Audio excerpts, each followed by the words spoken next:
Lelaki itu memasukkan token emas senilai 5 juta dolar ke dalam asam sulfat. Tiba-tiba emas itu berangsur-angsur memudar. Itu berubah menjadi besi tua yang tidak berharga. Lelaki muda kaya di sebelahnya sangat marah. Ia menyalahkan penilai barang antik yang dianggap tidak kompeten karena membiarkannya membeli sesuatu yang tak bernilai. Kemudian lelaki itu membeli besi tua tersebut dari pemuda kaya itu seharga 1.000 dolar. Pacarnya tidak mengerti perilakunya. Namun lelaki itu berkata bahwa besi tua ini akan berubah menjadi harta yang sangat besar nantinya.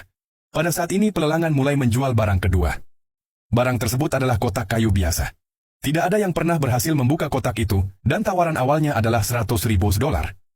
Pemuda kaya itu mengira itu hanya kotak rusak. Tidak ada yang istimewa dari segi bahan maupun penampilan. Bahkan penilai barang antik pun menganggapnya tidak bernilai dan menyarankan siapapun untuk tidak menawar. Namun, lelaki itu tampak melihat sesuatu yang berbeda. Ia segera menawar 500.000 dolar. Pemuda kaya itu menertawakannya karena menganggap ia bodoh. Membayar 500.000 dolar untuk kotak rusak. Bahkan pacarnya pun merasa lelaki itu tidak seharusnya menawar. Karena tidak ada yang mengajukan penawaran lain, lelaki itu akhirnya mendapatkan kotak tersebut. Semua orang menertawakannya. Tetapi lelaki itu tiba-tiba mengambil token yang sebelumnya dibelinya, lalu berjalan ke atas panggung. Ia memasukkan token itu ke dalam kotak kayu. Seketika kotak kayu tersebut terbuka dan beberapa pedang muncul dari dalamnya. Pakar barang antik segera mengambil salah satu pedang dan memeriksanya dengan cermat. Ia menemukan bahwa semua pedang itu adalah pedang kaisar kuno. Masing-masing bernilai 100 juta dolar.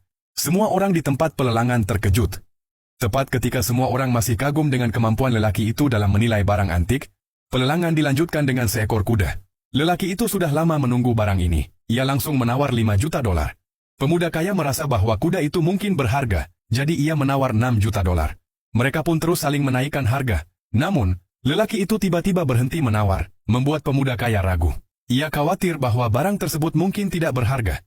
Ia mencoba mengejek lelaki itu karena mundur dari penawaran.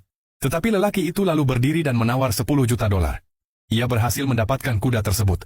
Pemuda kaya itu kembali menertawakannya karena merasa lelaki itu membuang uang untuk kuda palsu. Namun, lelaki itu kemudian mengambil pedang di sampingnya. Saat ia mengayunkannya, dari dalam perut kuda itu mengalir kacang emas yang tak terhitung jumlahnya. Seorang pakar kemudian memeriksa kacang emas tersebut dan menemukan bahwa setiap kacang memiliki pola khusus. Pola tersebut menunjukkan bahwa semua kacang emas itu adalah barang antik